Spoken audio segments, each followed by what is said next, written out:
Okay, so Bismillahir Rahmanir Rahim.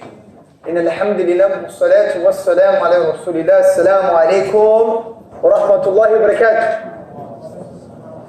So, final session for today. Now, this argument is my favorite argument, okay? One of the reasons why it's my favorite argument is because it has been appreciated by all of the schools of creed from my limited knowledge and understanding, okay? And the other reason why I really like this argument is because you don't need to know anything about science. You don't have to have too many premises like a beginning to the universe. It's a metaphysical argument, meaning it's an argument based on first principles. And this argument is motivated by the following idea. Listen to this very carefully. It is the mark of a rational mind. It is the mark of a rational mind to question that which didn't have to be. To question that which did not have to be. So if something didn't have to be there the way that it is, then it requires some form of explanation. Take, for example, your very beard you are touching, my beloved brother. That beard could have been shorter. It could have not existed at all. It could have been longer. It could have been straighter. It could have been curlier. It could have been a different color, right? So you question that which didn't have to be. It is the mark of an intellect. It is the mark of a piercing intellect, of someone with profound cognitive abilities, that they question that which didn't have to be. Sah or la? Exactly. Agreed. So, does everyone understand this point? It is the mark of a rational mind. It is the mark of a rational mind to question that which didn't have to be. Look at this chair. Look at it. This chair didn't have to be there. So the existence of this chair doesn't explain itself. The explanation for this chair, Ya ukhti, you must be texting about, my bio. Okay, it's totally irrelevant, so don't worry. So the thing is, the existence of this chair doesn't explain itself. The explanation is not within the chair. The explanation of this chair is external to the chair. In this case, you saw me place it here. In this case, someone made the chair, right? So, this is the foundation. This is the intellectual driving force for this argument. It is the mark of a rational mind to question that which didn't have to be. So, here's the basic argument. Number one, the universe and all that we perceive is either independent, in this case also referred to as necessary, or is dependent on something else dependent, or dependent on something independent and eternal. The universe and all that we perceive cannot be independent or dependent on something else dependent.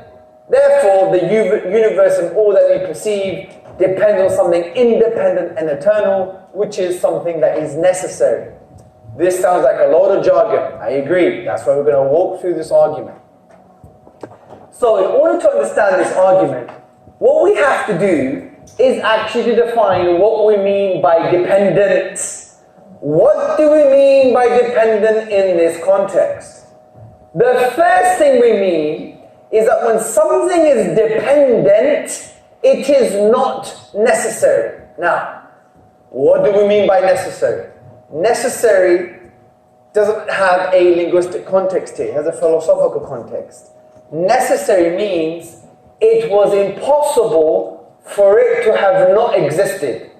I repeat, when you say something is necessary, it means it was impossible for it to have not existed. So when we're saying something is dependent, it means it is not necessary. It means it was possible for it to have not existed. So the universe, right, it was possible that it didn't exist. This, therefore, means there is an explanation for its existence, an external set of factors, or an external explanation that explains the universe, because it was possible for the universe to have not existed. Let me give you an example. Imagine you walk downstairs, you walk into your kitchen. As you walk into the kitchen, you open the fridge. When you open the fridge, you see an egg box, and there is a pen on the egg box. You don't close the fridge by saying, the pen necessarily exists. No, because the mark of a rational mind questions that which didn't have to be. There is nothing necessary about the pen. There is nothing necessary about the egg box being in the fridge. It could have not existed. Correct? Good. So that's what we mean by dependent. And therefore there must have been an external set of factors or circumstances or an explanation that explains the presence of the pen on the egg box. Just like, for example, it could be my son did something silly. So there you go. By the way, the reason I'm this theatrical, number one, the environment suggests that one should be theatrical. And number two, I'm usually like this anyway, when I talk about these topics. I think I just got used to it. I don't really care what people think, which is a good state to be in, to be honest.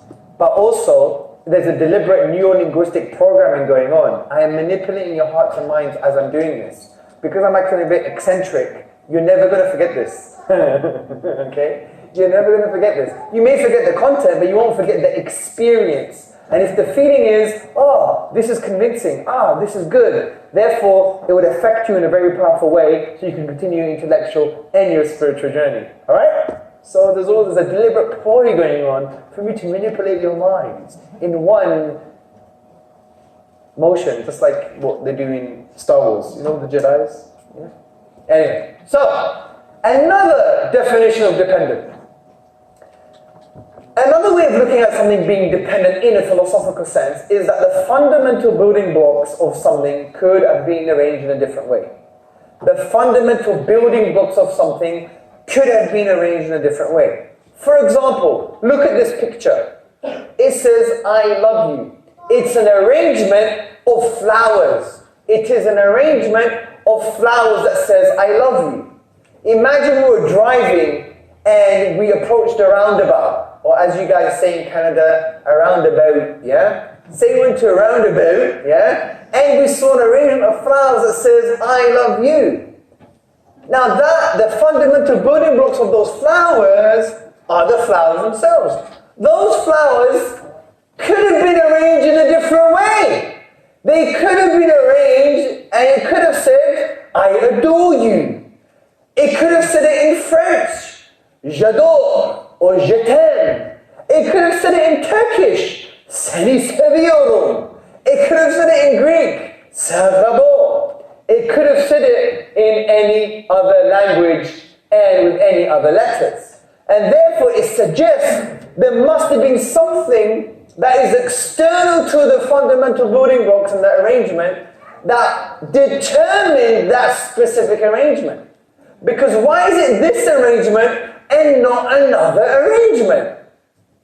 Correct? Good. Another definition of dependent, which is the more common sense notion of dependent, is something is not self-subsisting. It requires something external to itself in order to survive. Just like this cat requires something external to it, such as food and tender loving care in order for it to survive. Significantly, another defining feature of something being dependent is that it has limited physical qualities. limited physical qualities. Why? Well, take this cup, this coffee holder as an example, this coffee thingy. This coffee thingy has limited physical qualities, correct? It has a limited shape, size, color, volume, charge, temperature, texture, right?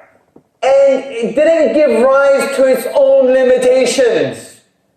So there must be an external set of factors or external features that explains the limited physical qualities of this coffee thingy.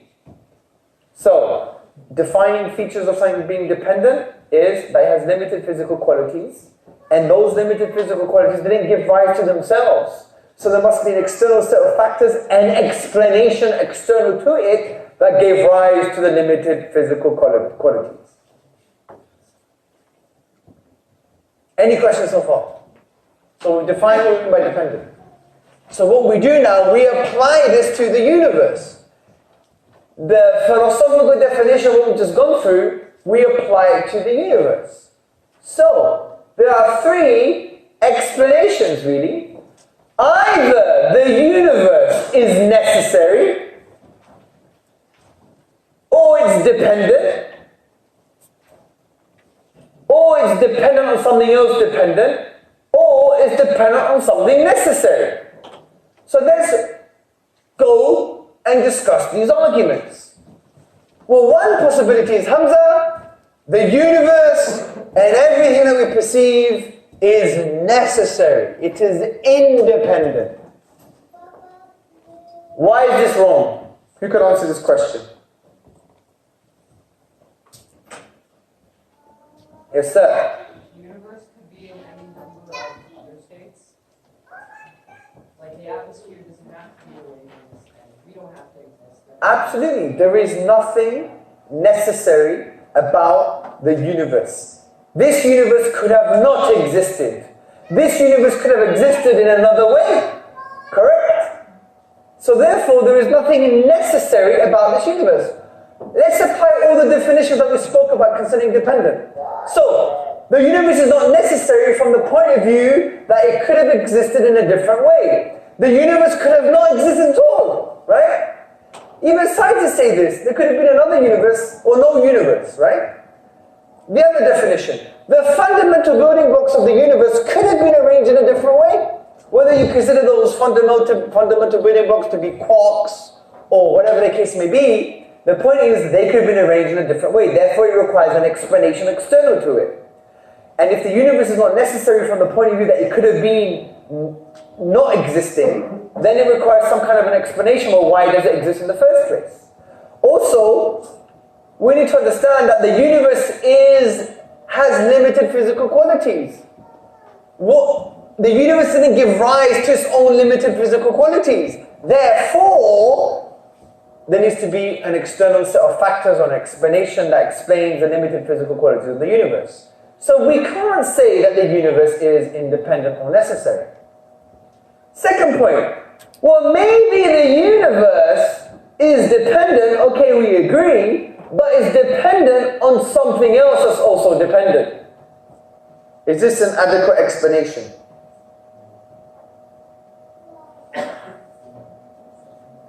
Yes. Why? Because things that are essential will become something else. MashaAllah. The uncle was saying, the brother was saying, well, the universe is dependent, okay, but it can't be dependent on something else dependent, because that dependent thing would also require an explanation. And if you say it's another dependent thing, if that goes on forever, you'll never have an explanation in the first place. Brilliant. And what's interesting is, this doesn't just have to rely on the notion that the universe had a beginning. Obviously, in our aqidah, we believe the universe had a beginning. To suggest otherwise would be kufr. It would be kufr. However, we can entertain, just for argument's sake, if someone says, hey, the universe is eternal, so it doesn't require any explanation. False. Conceptually, you can have an eternal thing that is still dependent.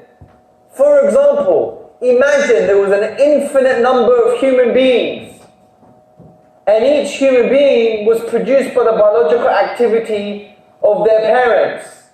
But you have an infinite number of human beings. We're not going to claim now that the chain of human beings, the infinite chain of human beings, somehow exists necessarily. No. There's nothing necessary about the existence of the infinite number of human beings. Because we can still ask the question, why are there any human beings at all? We could still ask the question for each human being in the chain, what explains each individual human being? So the beautiful thing about this argument is that it doesn't require the universe to be finite. Someone could assume it's eternal and the argument still follows. That just because it's eternal, it doesn't automatically mean it is necessary. And the thought experiment here is, we imagine you had an infinite number of human beings.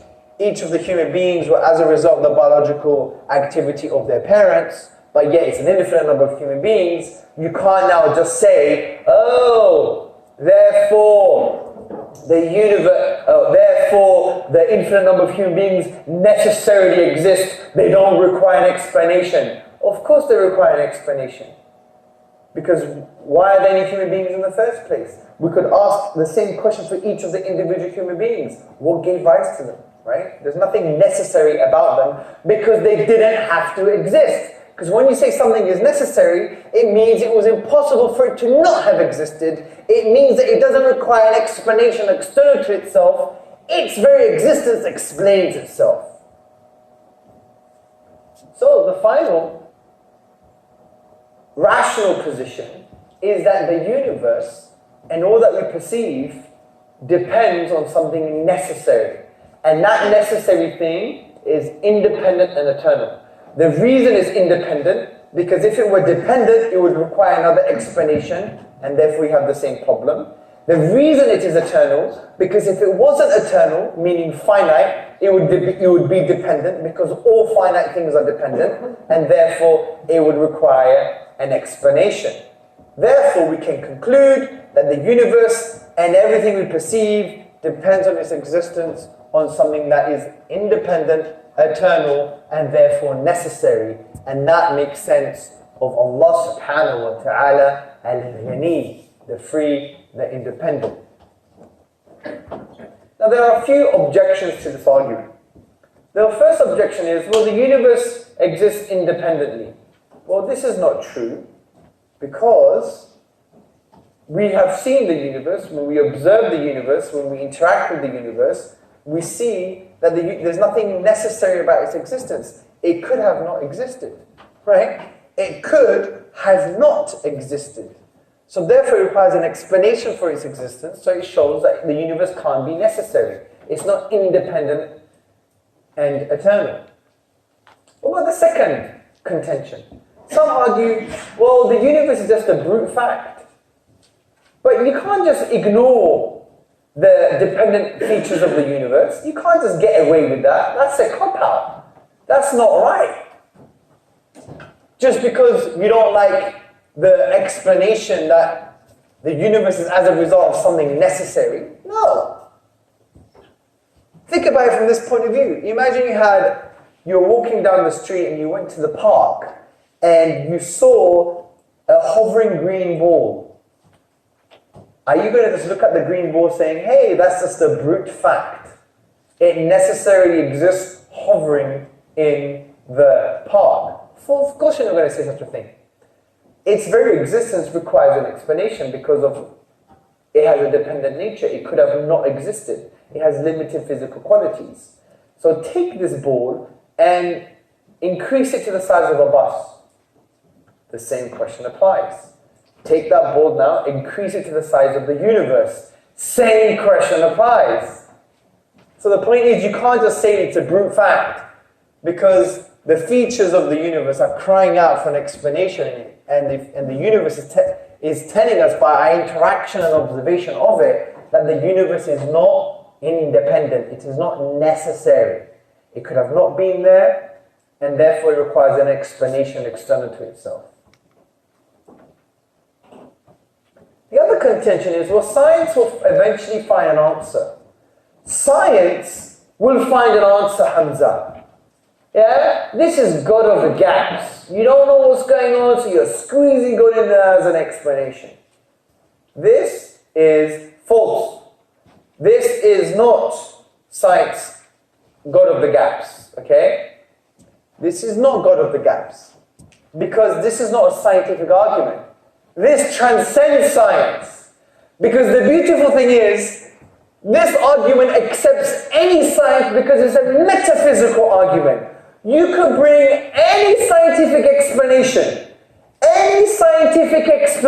brothers and sisters, and the argument still works. Why? Because science can only refer to things that are dependent. Science cannot refer to things that are necessary. Because the minute science gives you something, it would have to be observed directly or indirectly. If it could be observed directly or indirectly, it automatically means it's dependent. Because things that could be observed directly or indirectly have limited physical qualities. So any theory X, theory Y, theory Z, theory 1, theory 2, theory 3, scientific conclusion A, B, or C, they still will be limited and dependent. Therefore, they require an explanation.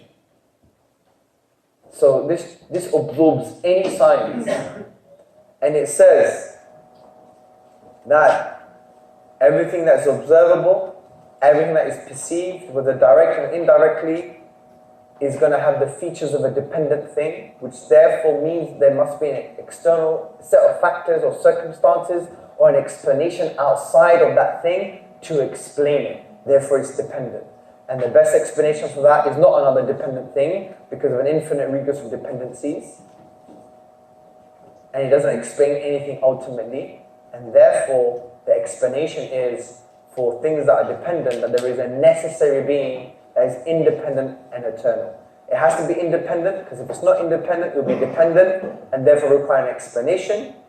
And it has to be eternal because if it's finite, in other words, not eternal, it will be dependent because finite things require an explanation for their existence.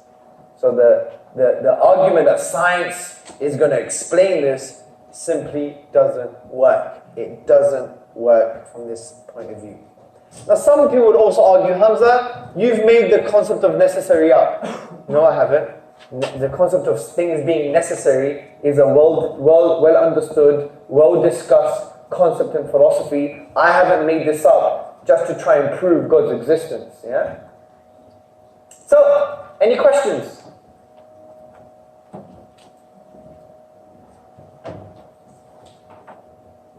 Any questions?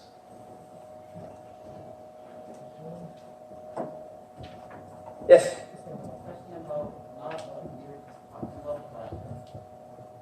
But about the scientific claims in the Quran and stuff. I 100% agree with you. We're going to go through, look, what does that say?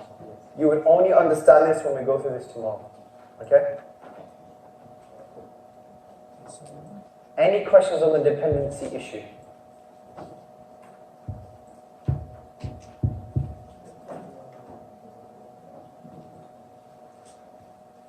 Yes, sir. In the book it says, if an atheist says, if you're saying God is independent, why can't they say the same for the universe? What would you reply? Well, we just went through that when we said, well, one contention is, well, maybe the universe is independent. Well, if someone's saying the universe is independent, they're basically saying the universe necessarily exists. If the universe necessarily exists, well, there's a big problem because the features of the universe are saying that the universe could have not existed.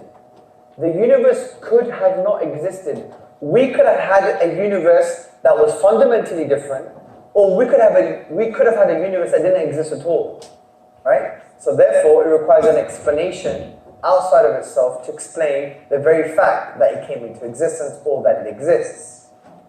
Also, the fundamental building blocks of the universe could have been arranged in a different way. Since they could have been arranged in a different way, then they require an external set of circumstances or a determiner to determine that fundamental arrangement. Also, The universe has limited physical qualities, and it's made up of things with limited physical qualities. Limited physical qualities don't give rise to themselves.